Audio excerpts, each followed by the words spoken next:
मासानिमित्त जावयाच्या वाणासाठी देखणेकडे प्रभा फूड्समध्ये जेवायला आलो होतो.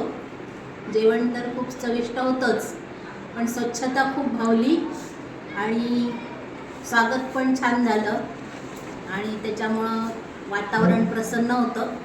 आमच्या सगळ्या पाहुण्यांना ते खूप आवडलं. अशीच तुझी प्रगती हो आणि अन्नपूर्णा सदापूर्ण. मी सौ संगीता उपेंद्र शिकते.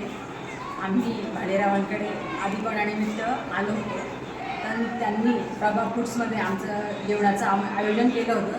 जेवण इतकं सुंदर होतं की अगदी खूप छान वाढायचं वगैरे त्यांनी खूप छान आग्रह केला आणि खूप मस्त सुंदर स्वच्छता आणि खूप छान होती. आम्ही आज अधिक मासानिमित्त जावई वाणासाठी सौ देखणे यांच्या प्रभा फूड्समध्ये जेवायला आलो होतो. जेवण एकदम सुंदर होतं, स्वच्छता पण होती आणि खूप मनापासून त्यांनी आम्हाला आग्रहाने जेवण वाढलं. खूप छान वाटलं.